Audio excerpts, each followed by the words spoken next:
Alors, j'écoute actuellement un exposé de John Glass sur la validité de la Bible et le fait que les prophéties qui sont dans l'Ancien Testament, notamment, se seraient réalisées autour de Jésus. Ce personnage de John Glass est assez étonnant. Il y a à la fois une exigence de rigueur et une sorte de naïveté. Par exemple, il nous cite les prophéties qu'on trouve dans différents livres de l'Ancien Testament, puisque toute la question est là, préfiguration, etc. Et il me dit, ça s'est réalisé. Il est né d'une vierge, etc., etc. Ce qu'il oublie apparemment, c'est que il prend pour argent comptant ce qui est marqué dans les évangiles. C'est assez effarant.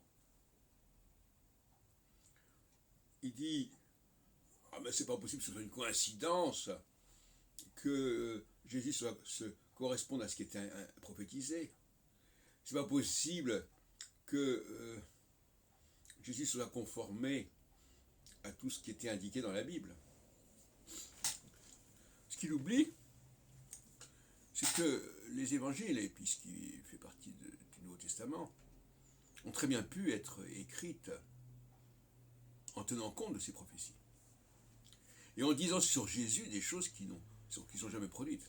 Et là, il y a une sorte de point aveugle de son discours. C'est assez étonnant. Ça tient debout, et puis tout d'un coup, il dit, mais vous voyez bien, c'est écrit dans les évangiles.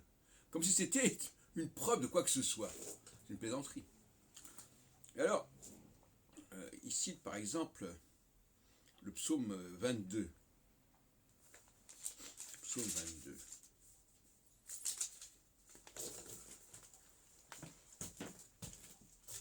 Alors, le psaume 22 est attribué à David. Mais à mon avis, c'est une attribution tout à fait fallacieuse. Vous trouverez ce passe au verset 24. Vous qui craignez l'Éternel, louez-le, vous tous, descendants de Jacob, honorez-le, tremblez devant lui, vous tous, descendants d'Israël. Il est évident que ce psaume n'a pas pu être écrit avant la mort de Salomon et avant la mise en place du royaume d'Israël.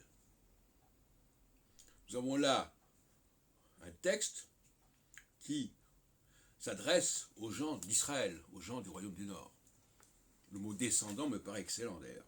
Bon, je n'ai pas sous les yeux le texte hébraïque dans cette édition, mais oui, effectivement, pour moi les chrétiens sont des descendants, physiques ou spirituels, d'Israël. Mais Israël, ce ne sont pas les Juifs. Israël, ce n'est pas la Judée. Dans une autre vidéo, je vous disais d'ailleurs à propos du livre des apôtres, dans les actes 1 au chapitre 6, que les apôtres avaient demandé à Jésus quand reviendrait, quand serait rétabli le royaume d'Israël. Bon. Donc, le problème des prophéties, et j'ai passé une grande partie de ma vie à travailler sur la question des prophéties, notamment celle de Nostradamus, entre autres, c'est que elles intègrent en réalité, elles sont, comme on dit, écrites après coup. Alors, quand une prophétie est écrite après coup, elle fait preuve d'une précision extraordinaire, évidemment. Et d'ailleurs, c'est suspect. Et John Glass devrait être extrêmement circonspect lorsqu'il y a des choses trop précises. Il nous parle d'Ézéchiel qui a annoncé, par exemple, la fin de la ville de Tyr, dans sa vidéo. Et c'est tellement précis, ça parle de... Bon, c'est tellement précis qu'on peut penser que c'est une interpolation. Mais ça ne fait pas partie de son mode de fonctionnement à John Glass. Donc, oui, euh, je ne crois pas véritablement aux prophètes, c'est vrai. Je crois que on peut prévoir,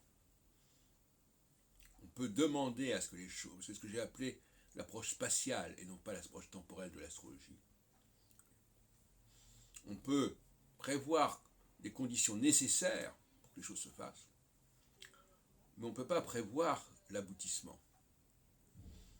De même qu'on sait qu'un homme est né d'une femme et qu'il y a une procréation d'une femme et d'un homme en l'occurrence, mais on ne peut pas savoir s'il va naître réellement. Il y a des conditions nécessaires. Et on ne peut pas épistémologiquement aller au-delà de ce qui est nécessaire. Par ailleurs, à propos des élections, par exemple les résultats des élections, il ne faut pas considérer que les élections peuvent être prévues ou prédites. On peut simplement dire que le processus qui a conduit un certain nombre de protagonistes à se présenter correspondait à un moment nécessaire. Mais ce moment-là n'est pas le moment de l'élection. C'est un moment beaucoup plus ancien. C'est par rapport de la naissance à la conception.